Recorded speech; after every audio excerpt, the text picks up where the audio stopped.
Ayahku adalah dewa perang. Bab 149. Setelah mengatakan itu, dia berbalik dan berjalan ke meja, meraih telepon, segera memutar nomor, dan meminta orang di ujung sana untuk membawa sekelompok besar pembantu ke kantor. Bukannya dia tidak memiliki penglihatan. Melihat serangan kekerasan Guan Qianjun sebelumnya, dia tahu bahwa orang yang tersisa mungkin tidak mampu bersaing dengan orang itu, jadi dia harus memanggil lebih banyak orang dengan cepat. Tapi saya tidak berani berbuat apa-apa, saya harap bawahan saya bisa mendukungnya untuk sementara waktu. Saat dia berbalik, tiba-tiba, orang-orang yang bergegas ke arahnya juga dirobohkan. Dalam waktu setengah menit setelah melakukan panggilan telepon, semua orang terjatuh. Apalagi masing-masing dari mereka masih pingsan, dengan benjolan besar di dahi. Di sebelahnya, saudara Seng dan kedua pengawalnya sangat ketakutan hingga wajah mereka menjadi pucat. Adapun Guan Qianjun, dia berdiri di samping sebuah bar kecil, mengutak-atik beberapa botol anggur berkualitas, menghargainya, lumayan, saya tidak menyangka Anda menyembunyikan beberapa botol anggur langka di sini. Tapi sebotol whisky berusia seabad ini, palsu. Dia memilih botol, mengangkat ibu jarinya, dan puff. Baru saja membuka tutupnya. Saya menuangkan segelas anggur dan meminumnya dengan penuh semangat. Wajah Zheng Qianren berubah drastis, dan dia bertanya dengan tidak percaya, kamu. Bagaimana kamu melakukannya? Kenapa begitu cepat? Guan Qianjun bersandar di bar, menyesap anggur, dan menggelengkan kepalanya, membosankan sekali katakan ini, di mana orang-orangmu? Orangku. Bangsaku akan tiba di sini dalam beberapa menit.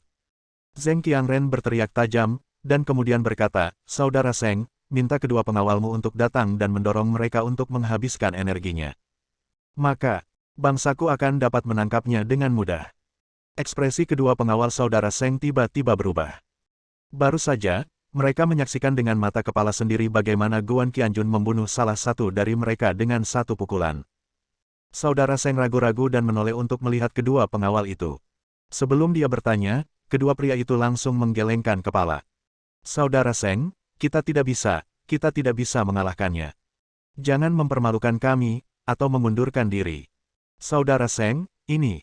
Pada saat ini, sekelompok besar orang berdatangan dari di luar pintu, dan mereka semua menari dengan pedang. Hebat! Beberapa dari mereka berteriak kaget.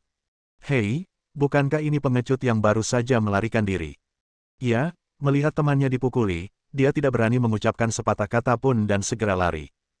Bahkan tidak berani membalas. Sial! Apakah kamu di sini untuk menimbulkan masalah? Melihat saudara-saudara yang terjatuh di sekitar mereka, mereka tidak percaya. Ada beberapa orang lain di koridor sebelumnya, tapi sekarang mereka semua tidak sadarkan diri. Mereka yang dirobohkan adalah preman tingkat tinggi di bar dan disebut medali emas. Itu hanyalah medali perunggu. Bocah itu, ternyata dia bukan pengecut. Keahliannya sangat mengagumkan. Zheng Qianren berteriak, apa yang kamu lakukan berdiri diam? Tangkap semuanya. Lebih dari selusin atau 20 preman bergegas mendekat. Batang besi dan parang di tangannya disayat ke arah Guan Qianjun. Zheng Qianren mengertakkan gigi dan mencibir, nak, kamu masih tidak bisa lepas dari bencana ini. Apakah kamu pikir aku mudah ditindas? Beraninya kamu datang ke sini untuk menimbulkan masalah pada boneka rusak putrimu. Kamu bisa mengalahkan beberapa orang. Lusinan orang akan menghajarmu sampai babak belur. Ketika dia meneriakkan kata-kata kejam ini, dia sebenarnya menyadari ada yang tidak beres. Tapi saya tidak memikirkannya untuk sementara waktu. Tiba-tiba, matanya terbuka lebar hingga hampir pecah, dan dia berteriak dengan tegas, berhenti. Tidak. Bertarung lagi, terutama jangan membuang anggurku. Dia memang memiliki banyak anggur enak dalam koleksinya, jenis yang dia biasanya akan enggan untuk minum. Hanya melihatnya saja sudah cukup, dan ketika teman-temannya datang, akan lebih memuaskan untuk pamer, tetapi pada saat ini. Guan Qianjun benar-benar mengambil 2 botol anggurnya yang bernilai lebih dari 150.000 yuan, dan melemparkannya ke arah preman yang bergegas ke arahnya. Ledakan, ledakan. Anggur 150.000 dolar meledak di kepala kedua preman itu. Kepala kedua preman itu pun meledak. Tiba-tiba dia jatuh ke tanah.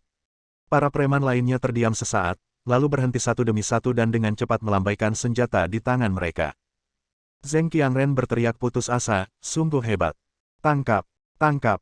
Ini anggurku yang berharga, sial. Jika kamu tidak membawanya untuk bersenang-senang, bajingan. Aku akan menginjak boneka putrimu. Kau akan merusak jutaan anggur berkualitas milikku. Botol-botol anggur berkualitas dari seluruh dunia dihancurkan satu demi satu. Apa yang diteriakkan Zheng Qianren jelas sudah terlambat. Dan meskipun belum terlambat, rasa takut tidak ada gunanya. Ketika parang pipa besi itu hendak mengenai arak terbang, mereka berbalik seolah-olah memiliki mata, lalu mengenai sasaran, semuanya mengenai kepala. Botolnya meledak, dan anggur serta darahnya terciprat. Saat ini, lebih banyak preman yang masuk dari luar. Ketika Zheng Qianren melihat anggurnya hampir habis, dia berteriak dengan sedih, "Tangkap dia! Tangkap dia! Saya akan mengeluarkan isi perutnya, saya akan mengambil ginjal, hati, jantung, kornea matanya. Terjual semua yang bisa dijual. Ganti kerugianku." Para preman yang tersisa dari gelombang pertama bergegas maju dengan gigi terkatup. Saya sangat ketakutan sekarang. Untungnya, saya tidak disambut oleh sebotol anggur. Kalau tidak, akan sangat tidak nyaman jika kepala saya terbuka. Namun kemudian mereka berteriak lagi, mengerem tiba-tiba, berbalik dan lari dengan putus asa. Meong spesial ini sudah keterlaluan. Musuh justru mengangkat lemari anggur yang berat itu dengan satu tangan. Satu tangan. Lemari anggur itu beratnya setidaknya 4-500 pon. Benar-benar tidak dapat disentuh. Gelombang preman pertama berbalik dan melarikan diri, bertabrakan dengan preman gelombang kedua yang bergegas mendekat. Bang bang bang. Tabrakan berlangsung sangat meriah, seperti tahun baru Imlek. Kenapa kamu berdiri di sana? Lari. Sudah berakhir, kematian akan datang. Jangan halangi aku, orang itu adalah orang gila dari neraka. Terjadi kekacauan perang, dan kemudian, lemari anggur yang berat terbang seperti yang diharapkan. Zheng Qianren tercengang, matanya mengikuti lemari anggur besar yang terbang di udara, terbang dari sini ke sana, menggambar busur yang tragis. Saudara Zheng tercengang. Kedua pengawalnya tercengang. Boom! Puluhan preman semuanya dirobohkan. Secara khusus, beberapa dari mereka dirobohkan dengan cara dirobohkan. Tapi tidak peduli siapa orangnya, mereka semua menjerit nyaring, dan dalam kasus yang parah, mereka muntah darah.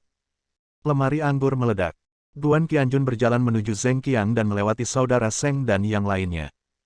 Mereka begitu ketakutan sehingga segera berlutut dan memohon belas kasihan. Itu bukan urusanmu, tapi berinvestasi di bar orang kuat, lupakan saja. Dia melambaikan tangannya, dan saudara Zheng dan yang lainnya berguling dan melarikan diri. Saudara Zheng bahkan berteriak, "Dasar brengsek, apa yang kamu bicarakan tentang bar Anda benar-benar aman, tidak ada yang berani menimbulkan masalah, lihat dirimu, kamu akan segera dipukuli seperti anjing." Tentu saja, kata-kata ini diteriakkan kepada Zheng Qianren. Zheng Qianren sangat terpukul sehingga dia tidak berani menjadi kuat selama ini, kakinya terasa lemas dan seluruh tubuhnya gemetar. Melihat Guan Qianjun mendekat sambil tersenyum, dia bertanya dengan keras, "Siapa kamu? Apa yang ingin kamu lakukan? Apakah salah satu lawanku mengirimmu untuk menimbulkan masalah?" "Siapa yang mengirimmu?" Guan Qianjun berbalik. Memutar matanya, "Tidak ada seorang pun di dunia ini yang dapat mengirim saya." Zheng Qianren menggelengkan kepalanya, "Kamu hanya bercanda.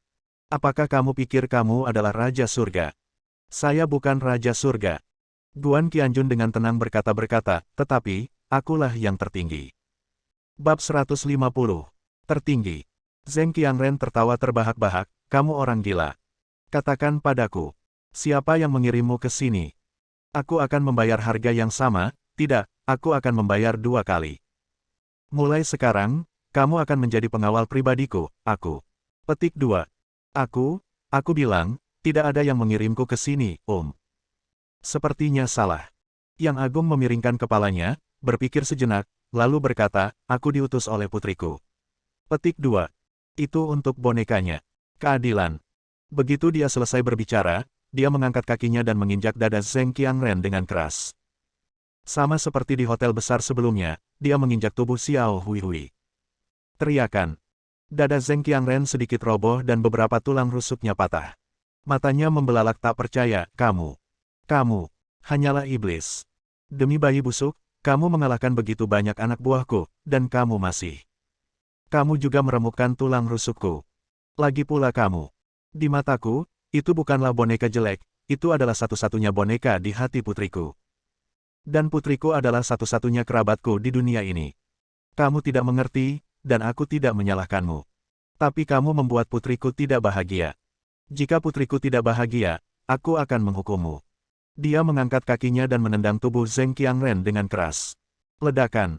Tubuhnya terbang dekat ke tanah, dan tiba-tiba, dia mendobrak kedua pintu hingga terbuka. Dia memuntahkan darah dan keluar dari koridor tanpa sadar. Tendangan Guan Qianjun penuh dengan kekuatan yang menakutkan. Zheng Qianren benar-benar keluar dari koridor sepanjang lebih dari 10 meter dan jatuh keluar. Tiba-tiba, semua orang di sekitar lantai dansa tercengang dan menoleh. Insinyur pencahayaan memiliki sedikit humor hitam dan menyorotkan lampu sorot ke Zheng Qianren.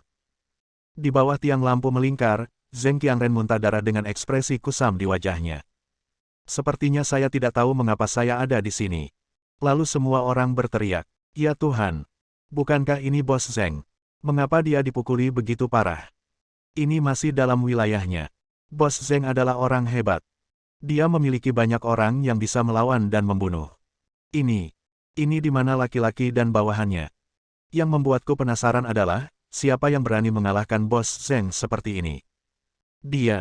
Pada saat ini, musik juga berhenti, dan semua orang melihat ke arah orang-orang yang berjalan perlahan dari koridor. Seorang pria muda keluar. Itu adalah pria yang usianya paling lama tidak lebih dari 30 tahun, setenang air dan sekuat pelangi. Dia memasukkan tangannya ke dalam saku dan berjalan perlahan ke arah Zheng Qianren. Menatap pria ini dengan dingin, dia mengeluarkan suara mengejek, "Bagaimana perasaanmu?" Zheng Qianren menatap pria ganas di depannya dengan ketakutan. Baru kemudian dia merasakan secara mendalam bahwa dibandingkan dengan orang di depannya, semuanya dunia yang dia temui sebelumnya. Bahaya bukanlah apa-apa. Dia bertanya dengan suara gemetar, "Apalagi yang ingin kamu lakukan?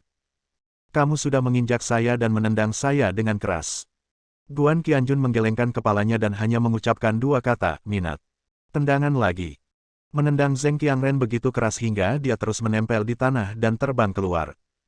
Dia tetap dekat dengan tanah dan menari ombak, kemanapun dia pergi, para tamu melompat menjauh. Ini hanyalah sebuah torpedo yang diluncurkan.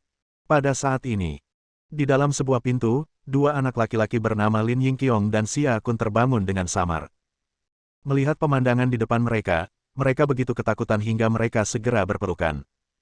Suke dan gadis itu meringkuk di sudut, menggigil, menatap ketakutan pada dua preman yang mengayunkan kapak tajam di depan mereka. Yang terakhir berteriak, "Apa yang ingin kamu lakukan?" Kedua preman itu tertawa. Tidak menjawab dia, baru saja ngobrol sendiri. "Tiba-tiba aku memikirkan sesuatu. Kami hanya ingin memberikan gadis yang bermain piano itu kepada bos. Tiga lainnya tidak ada hubungannya dengan itu. Sekarang, ini gadis itu tidak buruk, kalau tidak apa-apa untuk bermalas-malasan, mari kita nikmati sebentar." Saat dia berkata, dua pria tak tahu malu itu mendorong ke arah gadis itu, dan salah satu dari mereka mengulurkan tangan dan meraih lengannya. Gadis itu sangat ketakutan sehingga dia berteriak dan segera membuangnya. Dia berteriak, "Suke, selamatkan aku." Suke dengan cepat menariknya ke belakang, "Miao-miao, jangan takut." Kemudian, dia bertanya dengan marah, "Kamu sangat tidak tahu malu, bagaimana jika ibumu, saudara perempuan, apa yang akan terjadi kepada kamu jika kamu ditindas seperti ini?" Salah satu preman berkata sambil tersenyum main-main, "Tentu saja saya akan memukuli orang yang berani menindas ibu dan saudara perempuan saya, tetapi masalahnya adalah tidak ada yang akan menyelamatkan Anda. Bahkan jika mereka datang, aku akan menyelesaikannya dengan satu kepalan." Dia mengayunkan tinjunya dengan bangga. Wajah Suke menjadi pucat. "Anda bisa menjawab seperti ini." Preman lain berkata, "Tidak mungkin ada orang yang datang untuk menyelamatkanmu. Ngomong-ngomong, kamu masih belum memikirkan anak gila itu sekarang.